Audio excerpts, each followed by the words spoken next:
के कत्ल में देविका का हाथ है। यहाँ की पुलिस का यही कहना है। मैं सिर्फ ऋषभ को माफ करने को कह रही हूँ, ऋषभ को नहीं। तुम मुझसे ये कह रही हो कि मैं अपनी मौत को माफ कर दूं। स्वेतलाना, अपने लिए एक प्रार्थना कर लो कि कभी मेरी राहों में नहीं होगी तुम। ऋषभ, जो चीज मैं बेचना चाह रही हूँ और जो तुम खरीदना चाहोगे, उसमें इंसानियत का कोई लेना देना नहीं है। मिलान की पुलिस को यह 100% यकीन है कि केशव मल्होत्रा का कत्ल तुमने ही किया। Right left right left right left right left. Get more grace, come on. 1 2 3 4। अरे तुम क्या कर रही हो यहाँ पे? Excuse me. जो तुम करवा रहे हो। मैं करवा रहा हूँ? मैं क्या करवा रहा हूँ? तुम इन लोगों को डांस करवा रहे हो ना, तो मैं भी डांस करने ही आई हूँ। मैं डांस करवाता नहीं हूँ, मैं इनको डांस सिखाता हूँ। जो भी सिखाते हो मुझे भी वही सीखना है। Are you serious? Of course I am. Then come on, join the group. Keep your bag. Okay, first follow them. Be there. Okay, come on, start again. 1 2 3 4. 1 2 3 4. Right, left, right, left. Come on, Neetu. Right, left, left, right. 1 2 3 right. Okay? ये सच है कि car नहीं थी, और ये भी सच है कि वो मेरे नाम में रजिस्टर्ड थी। लेकिन अगर केशव की मौत एक कत्ल है तो उससे मेरा कोई ताल्लुक नहीं है। वहां की पुलिस इसे कत्ल समझ के ही तहकीकात कर रही है। I see. केशव की मौत से मुझे क्या फायदा हो सकता है? ये तो आने वाला वक्त ही बताएगा। तो जब तक वो वक्त नहीं आ जाता ना राव, तुम्हें मुझ पे इल्जाम लगाने का कोई हक नहीं है। मैं तुम्हारे पे इल्जाम लगाऊं या ना लगाऊं, इससे तुम्हें क्या फर्क पड़ता है? लेकिन सच क्या है सिर्फ तुम ही जानते हो। अगर केशव का मर्डर प्लान करके किया था तो यह प्लान केशव को भी नहीं पता था, क्योंकि वो तुम्हारे पे पूरा भरोसा करता था और इसी भरोसे के कारण वो तुम्हारी गाड़ी में बैठा था। Exactly. केशव के पास मुझ पे शक करने की कोई वजह नहीं थी। वहीं पर तो आदमी फंसता है जहां शक नहीं कर सकता। मुझ पे शक करने वाले ये क्यों नहीं सोचते कि शायद मर्डर प्लान करने वाले ने केशव के साथ मेरा भी मर्डर प्लान किया हो? मुझे तो कोई ऐसी हस्ती नजर नहीं आती जैसे तुम्हारे मर्डर से फायदा हो। क्यों? जिसको केशव की बदनामी से फायदा हो वो मुझे खत्म करने की भी सोच सकता है, ताकि एक स्कैंडल खड़ा हो। मुझे तो नजर नहीं आता। आएगा भी कैसे? आपकी नजर तो मुझ पे अटकी हुई है। टू बी वेरी ऑनेस्ट, मुझे पूरा यकीन है कि केशव के कातिल तुम हो। मिस्टर राव, मेरे सच को जो आदमी सच ना मान के अपना शक लेके मेरे रास्ते में खड़ा हो जाता है, उसको मैं कभी माफ नहीं करती। मुझे लगता है तुमने केशव को भी ऐसे ही कुछ कहा होगा। नहीं, केशव से मैंने ऐसा कुछ नहीं कहा, लेकिन तुमसे कह रही हूं। और एक बात और बता दूं, तुम केशव नहीं हो। अरे स्वेतलाना, राव तुमसे सीधा एयरपोर्ट से मिलने आया था। उसने कोई बात बताई? नहीं, मुझे तो उसने कुछ नहीं बताया, लेकिन कह रहा था स्वेतलाना के लिए 2-3 खुशखबरियां हैं, इसलिए मुझसे मुलाकात नहीं हुई। क्या मतलब?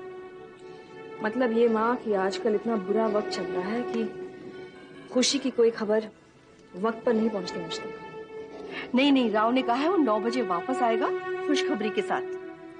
चलो, इसी बहाने कुछ उम्मीद तो जागी जीने की। क्या बात है स्वेतलाना, तुम्हें इतना मायूस मैंने पहले कभी नहीं देखा। हार न भी मानो तो क्या माँ, थक तो गई हो? नहीं बेटे, थकना और मायूस होना 2 अलग अलग बातें हैं। थका हुआ इंसान कुछ देर आराम करके खड़ा हो जाता है, लेकिन मायूसी इंसान को तोड़ देती है। डोंट वरी माँ, स्वेतलाना मर सकती है लेकिन टूट नहीं सकती।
सुना है जिससे प्यार करता था वो किसी और की हो गई।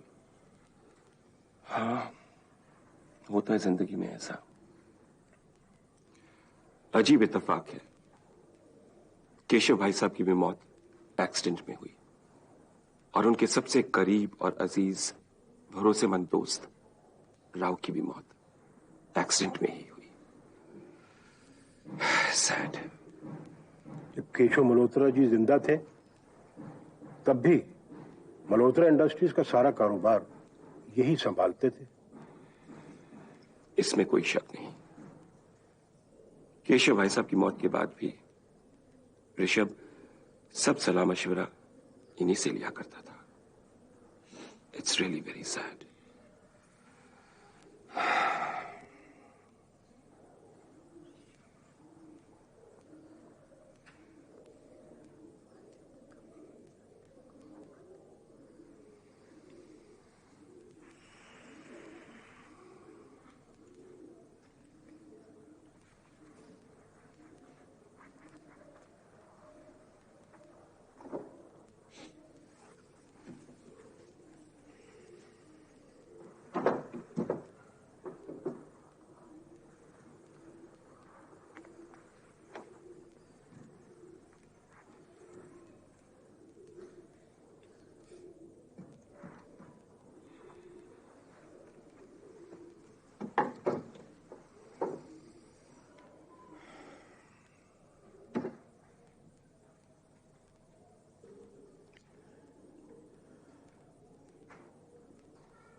देखो माँ, मैंने कहा था ना, वक्त बहुत खराब चल रहा है। खुशी की खबर देने वाला यहाँ तक पहुंच भी नहीं सका। मुझे भी उसने कुछ नहीं बताया। अगर थोड़ा सा हिंट भी देकर जाता तो हम लोग अंदाजा लगा सकते थे। वो तो छोड़ो माँ, मुझे तो इस बात का अफसोस है कि मुलाकात हो भी नहीं सकी।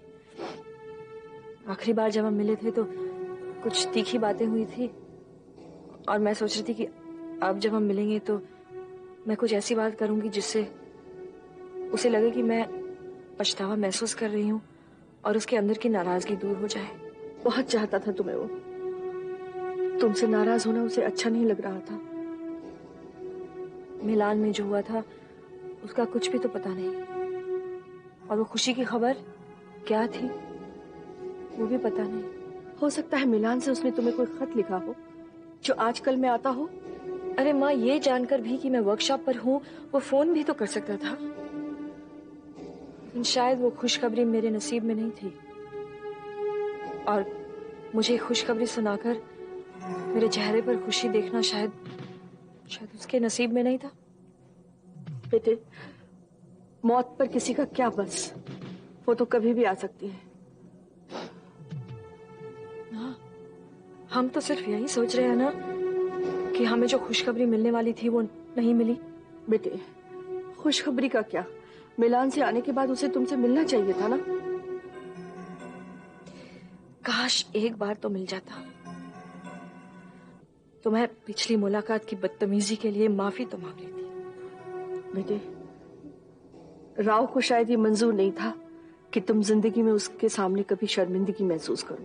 बेचारा बहुत शरीफ इंसान था।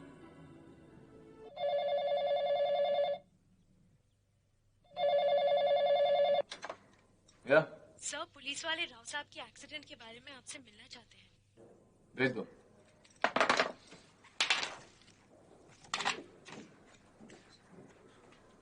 आइए आइए जेंटलमैन, प्लीज तशरीफ रखिए। नहीं, कहिए, मैं आपकी क्या मदद कर सकता हूँ? मदद तो हम लोगों का फर्ज है करना। मिस्टर मल्होत्रा जी, राव साहब के पोस्टमार्टम से ये साफ जाहिर है कि उनकी मौत एक्सीडेंट से ही हुई है, मगर कुछ बातें ऐसी हैं जिनकी वजह से ये फैसला करना मुश्किल हो रहा है कि ये पर्टिकुलर एक्सीडेंट हुआ था या करवाया गया था। करवाया गया? सबसे पहले तो मैं एक बात आपसे पूछना चाहता हूं। अगर आपसे ये कहा जाए कि राव साहब का कत्ल किया गया, तो आप इस शक में किसी की तरफ उंगली उठा सकेंगे? नहीं नहीं, बहुत मुश्किल होगा ये कहना कि राव अंकल का भी कोई दुश्मन था। नहीं नहीं, ऐसा नहीं हो सकता। चलो, उनका कोई दुश्मन नहीं था, ये मान लेते, मगर वो किसी के दुश्मन थे क्या? देखिए सर, जहां तक मैं राव अंकल को जानता हूं, वो एक निहायत ही शरीफ इंसान थे। ज्यादा लोगों से भी मिलते जुलते नहीं थे। एक संजीदा किस्म के इंसान थे वो। और ऐसे लोगों के बारे में ये कहना चाहिए कि वो खुद अपने दुश्मन थे। अच्छा, उनकी फैमिली बैकग्राउंड, मेरा मतलब सगे संबंधी? उनका कोई नहीं था हमारे सिवा। मेरा मतलब है मल्होत्रा खानदान और मल्होत्रा इंडस्ट्रीज के सिवा।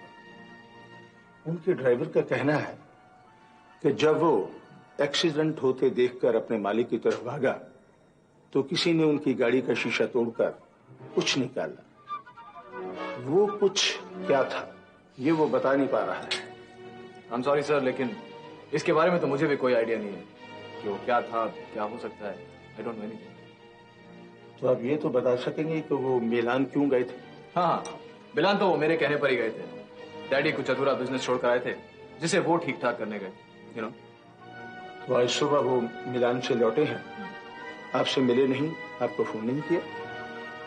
ये जरा ताज्जुब की बात जरूर है, क्योंकि उन्हें मुझसे मिलना तो चाहिए था, लेकिन उन्होंने ऐसा किया नहीं।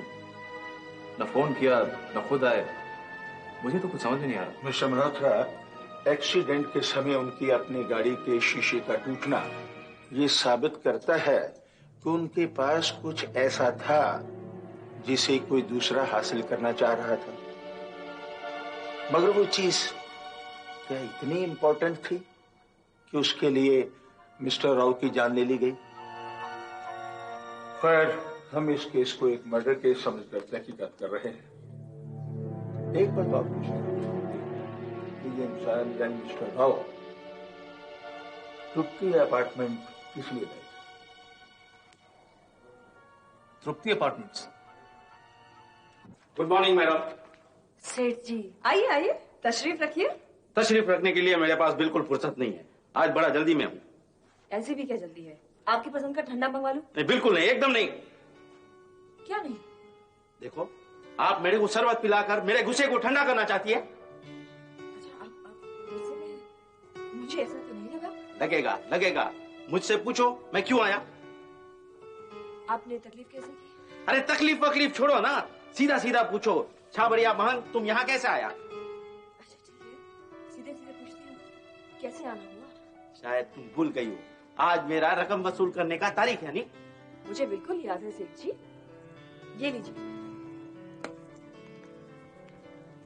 सूद की रकम, ये लीजिए। अरे सूद को मारो गली, मुदल की बात करो, मुदल की। मैं पिछले 3 महीने से मुदल लेने आ रहा हूँ और तुम मुझे ब्याज देके टरका रही हो। ये तो आखिरी है, इसके बाद जो तारीख है ना, उस पर आपको असल रकम मिल जाएगी। बात की छोड़ो, आज की बात करो। मुझे आज पूरी रकम चाहिए, समझ गई?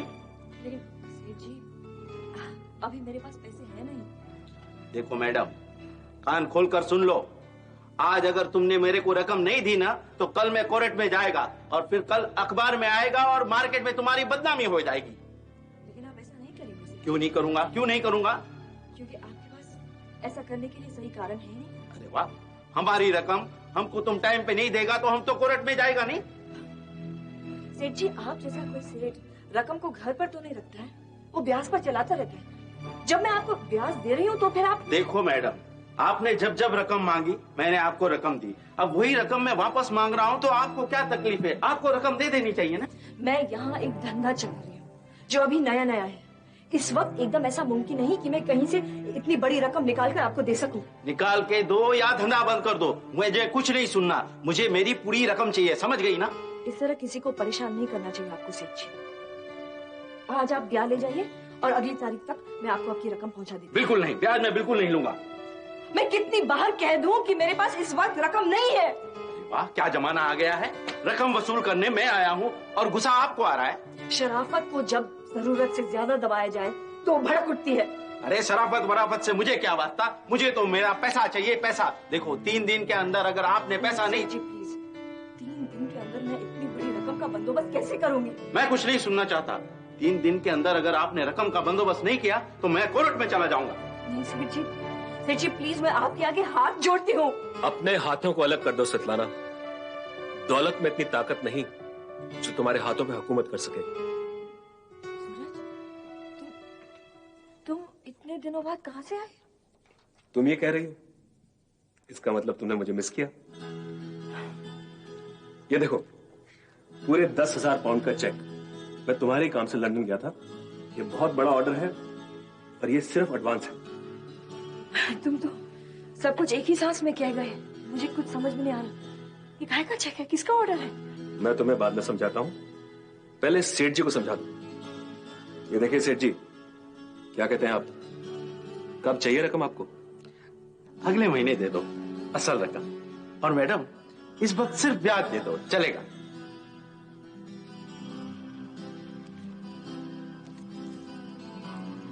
Thank you. महीन बोलो, हेड्स या टेल? ओहो, क्या बचपना है ये। एक वर्ड बोलने में क्या जाता है, बोलो ना हेड्स या टेल। अच्छा बाबा, तुम उछालो सही। बोलो तो सही। Okay, heads heads head. Heads. अब तो तुम मल्होत्रा इंडस्ट्रीज के चेयरमैन बन के ही रहोगे। मगर कभी कभी इस तरह की वेल विशिंग दुखदाई भी बन जाती है। क्यों? वेरी सिंपल, जिस बात के होने के बारे में सोचकर तुम इतनी खुश हो रही हो ना, अगर वो नहीं हुई तो? नेगेटिव, हमेशा नेगेटिव सोचते हो तुम। निशी, मैं नेगेटिव नहीं सोचता हूँ, लेकिन पॉजिटिव को भी फॉर ग्रांटेड नहीं लेना चाहता हूँ। एक बात बताओ, तुम्हें चेयरमैन बनने से कौन रोक सकता है? सवाल ये नहीं है कि मुझे चेयरमैन बनाने से कौन रोक सकता है, लेकिन सवाल ये है कि मुझे चेयरमैन कौन बना सकता है। कौन लोग? हेलो। बहन, मैं शीला बोल रही हूँ। हाँ शीला, बोलो। कल की सब तैयारियां हो चुकी हैं। Very good. तुम सबसे मिली? हाँ, सबसे मिलकर आ रही हूँ और सबसे पर्सनली बातचीत भी की है। Very good. अगर तुम नहीं होती तो? अरे नहीं नहीं महन, मैं तो सिर्फ उतना ही कर रही हूँ जितना मेरे फर्ज की मांग है। I am so grateful to you. अगर मैं चेयरमैन बन गया ना, तो देखना तुम्हारी इस मेहनत को मैं कभी नहीं भूलूंगा। Don't be formal, okay? Good night. Good night. Okay, bye.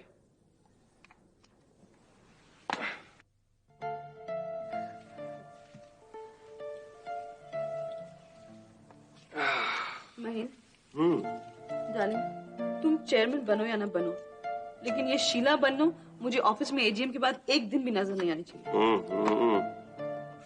Darling, इतने सख्त फैसले जल्दबाजी में नहीं करने चाहिए। एजीएम हो जाने दो, उसके बाद देखेंगे। देखना वेखना कुछ नहीं, मैं कह देती हूँ, एजीएम के बाद एक दिन भी वो ऑफिस में नजर आए तो मैं उसके चेहरे पर एसिड फेंकवा दूंगी। Don't worry, just relax now, okay?